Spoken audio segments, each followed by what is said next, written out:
Mudah-mudahan apa yang kita baca, apa yang kita munajatkan kepada Allah Subhanahu wa taala dijabah oleh Allah Subhanahu wa taala, dan para donatur yang baik hati diberikan limpahan rezeki yang banyak, yang halal, yang barakah. Amin.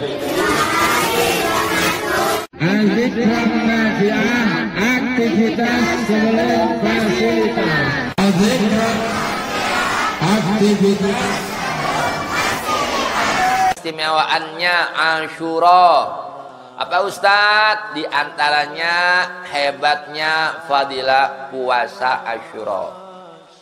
Kalaupun hari ini sudah ada yang puasa, lanjutkan. Kalau hari ini belum ada yang puasa Tasu'ah, besok aja nggak masalah, nggak usah ribut ya.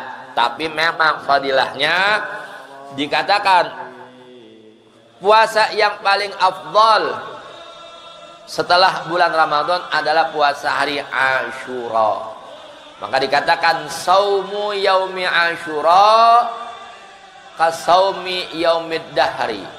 Pahala puasa di hari Asyura sama Bu pahalanya seperti pahala puasa setahun. Ibu puasanya besok kan sehari. Hari Asyura tanggal 10 Muharram. Tapi Ibu dapat pahalanya pahala seperti Ibu pahala puasa selama setahun.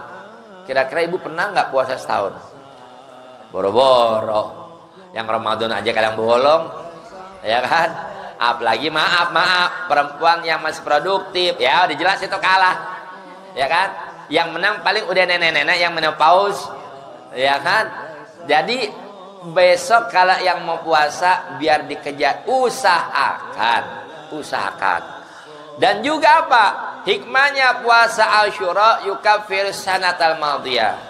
Puasa satu hari besok hari Asyura itu hikmahnya Bu apa? Menggugurkan, merontokkan dosa kita setahun yang lalu.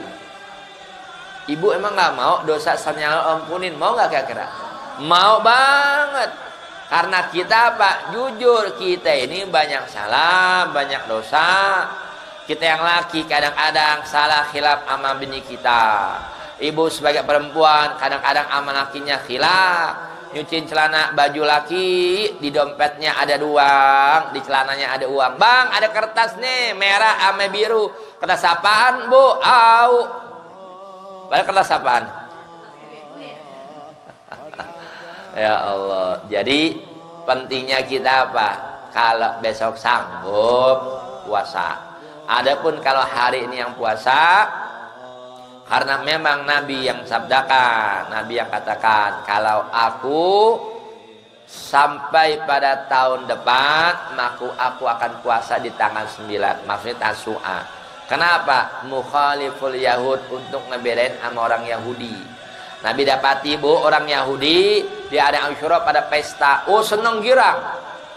Kata Nabi, ada apa kalian nih? Hari ini girang sekali. Kata orang Yahudi, kami memperingati bebasnya Nabi kami Musa. Tuh lihat. Nabi jawab, wa nahnu ahaqqu bi Musa. Kami justru yang lebih berhak ya untuk memperingati bebasnya Nabi Musa dari kejar Fir'aun. Cuman Nabi ajarkan caranya itu bukan pesta pora, bukan, dengan cara puasa.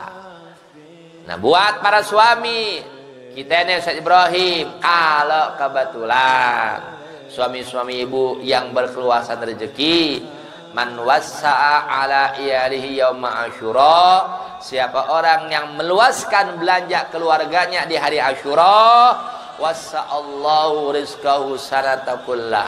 Kelak Allah akan luaskan rezeki orang itu setahun ke depannya. Ntar ibu pulang nih, Bang, tadi saya ngaji di Ustaz Ibrahim.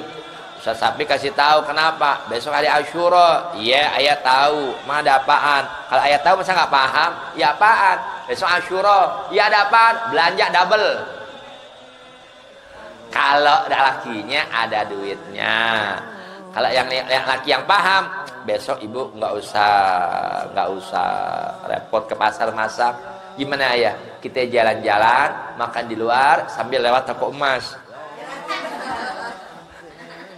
Bener ya, lewat toko emas, lewat. Ya Allah. Ayo lewat doang. Entah kita lihat-lihat, kalau ada yang cocok ibu ambil. Wah, girang gak tuh bini? Wah, girang banget. Ngomong lagi, ya Allah, mudah-mudahan Asyura tiap hari. Boncos lakinya. Jadi kalau buat laki yang besok ada kelebihan rezeki, senengin anak bininya. Ustadz, kalau laki ada duit, kalau lagi pas-pasan, ya sudah. Jadi istri juga paham. Nggak ada semur, semur apa? Semur daging, pakai semur tahu sama-sama kuahnya sama.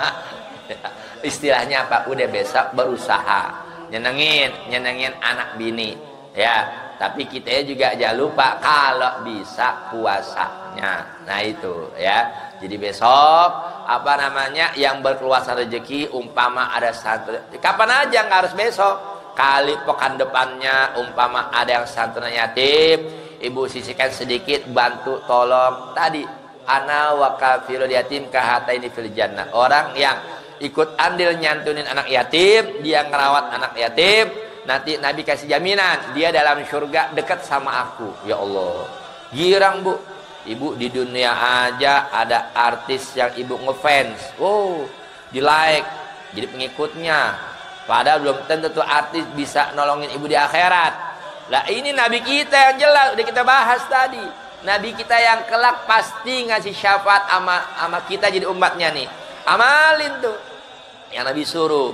Ada fakir miskin, fukara, para janda-janda, anak yatim, tolong mereka, bantu mereka, ya. Orang yang suka ngebantu pasti akan dibantu sama Allah Ta'ala. Ana wa kafilul yatim kahataini fil jannah. Dipakai sekarang tiap-tiap foto begini. Mau ngapain begini? Ini simbol. Kata Nabi, aku dan orang yang nyantunin anak yatim seperti ini, seperti telunjuk sama jari tengah, maksudnya bertetangga, wajera, dekat sama Nabi. Ibu kepengen gak dekat sama Nabi? Ya gak kompak. Pengen gak dekat sama Nabi? Pengen banget. Ibu ini lebih hebat daripada sahabat Nabi. Ustaz gak salah ngomong. Nabi yang kasih tahu. Kalau sahabat hidup sezaman Nabi, setiap saat, setiap waktu ketemu Nabi, jumpa Nabi. Ibu yang nggak pernah ketemu Nabi nggak? Enggak. Sezaman sama Nabi? Enggak. Ngimpi Nabi? Belum tentu. Tapi hebat ibu mau beriman kepada Nabi Muhammad Sallallahu Alaihi Wasallam. Itu yang Nabi bilang. Ya. Jadi kita nggak ketemu Nabi Muhammad, tapi apa? Allah kasih kita keimanan. Percaya dengan kerasulannya Nabi Muhammad Sallallahu Alaihi Wasallam. Jadi kalau besok ada santunan anak yatim, tuh mukmin al-ghani, para agniya, para dermawan, yang tangannya murah, lepas, duitnya ada, kesempatan. Memang nyantunin anak yatim nggak kudu besok, kapan aja boleh nggak? Boleh. Hanya kebetulan momentumnya besok itu Asyura, hari yang sangat bersejarah bagi umat Islam. Apa di antaranya?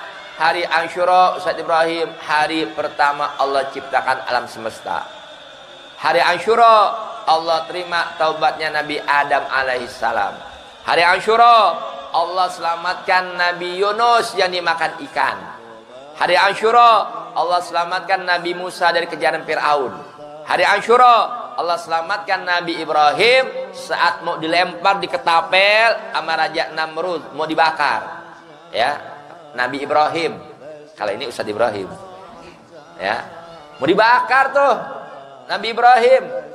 Maka Allah perintahkan, kulna ya narukuni bardan wasalaman ala Ibrahim. Hai api, sifatmu panas, menghanguskan, membakar. Begitu Nabi Ibrahim ketapel, masuk ke dalamnya. Saat itu Allah suruh, ya nar api, kuni bardan. Jadilah engkau bardan, dingin, adem, sejuk. Tapi nggak sampai di situ bu, Allah lanjutkan wasalaman. Sungguh pun adem, dingin, tapi selamat buat Ibrahim. Coba andai kata cuma dibilang kuni bardan, panas enggak, dingin iya, tapi bisa jadi Ibrahim mati kedinginan. Makanya tegaskan bardan wasalaman.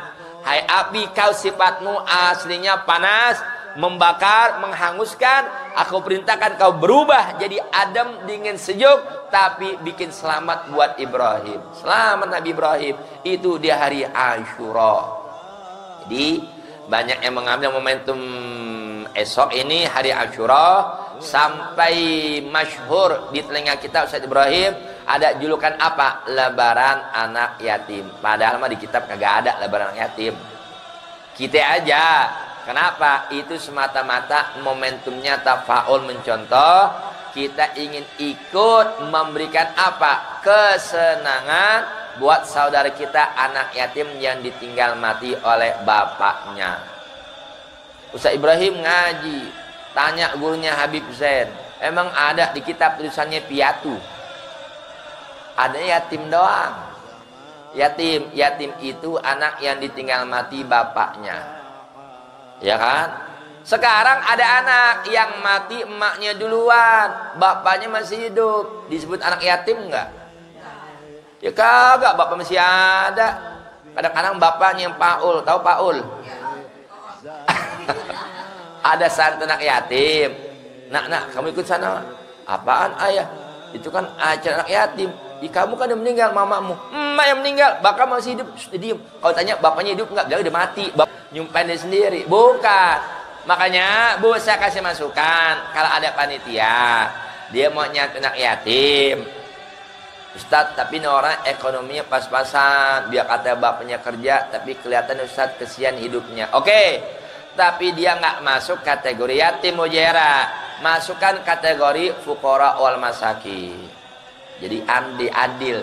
Kalaupun dia dapat jatah, tapi bukan dibilangnya yatim. Kan kita aja yatim piatu, bapaknya meninggal, emaknya meninggal, ya. Jadi yang disebut itu yatim anak yang bapaknya meninggal. Kenapa? Karena yang berhak memberikan nafkah itu kan bapak. Nah bapak udah meninggal. Kalau emaknya punya usaha sedikit, ya kan, usaha kecil-kecilan, hanya sekedar menopang ekonomi kehidupan sehari-hari. Nah ini anak berhak tuh, apalagi umum, santunan yatim, fuqara al masakin, para janda-janda. Nah dapat itu, anaknya yang yatim, bapak meninggal, santunin anak yatim. Emaknya masuk kategori janda. Ustadz, ini emaknya janda, anaknya yatim. Tapi emaknya udah nikah lagi, udah punya suami baru. Perlu nggak tuh emaknya yang katanya janda dapat santunan janda? Saat itu udah bukan janda lagi, kan udah punya laki. Makanya perlu juga kejujuran ibu, ya kan? Ibu kategori apa? Janda Pak Ustadz. Ada nyeletuk, perasaan belum kemarin gue lalu kawin lagi. Berarti masih janda apa udah punya laki? Ya punya laki, nggak berhak dapat begitu. Kalaupun mungkin faktor ekonomi, maksudnya lagi kepada apa? Fuqara wal masaki. Jadi pentingnya panitia tuh di apa namanya Mas Ibrahim? Jadi tulis masuk kategorinya apa nih? Dari RT sekian, RW sekian, yatimnya berapa? Kali ada janda-jandanya berapa? Ada fuqara wal masakin berapa? Jadi tuh andil kebagian semua. Tapi jangan semua tuh anak yang meninggal emaknya, bapaknya hidup dibilang yatim. Itu namanya pengkhianatan, nggak boleh. Apalagi bapak yang nyuruh, bapak bahlul namanya. Nah, iya. Berarti dia secara nggak langsung nyumpain dirinya apa? Lah, bukan anak yatim. Kan bapaknya masih ada. Makanya untung hari ini keburu. Ustaz Ibrahim ingetin saya, saat singgung Muharram nanti ya Asyura. Nah ini. Jadi kebetulan tadi kitab ini kita udah kelar, ada jeda 10 menit, saya sedikit sampaikan tambahan ya. Jadi mudah-mudahan yang besok ada kemampuannya, ayo kita puasa ya. Mudah-mudahan Allah balas semua amal kebaikan kita dengan Allah kasih balasan surganya Allah Ta'ala.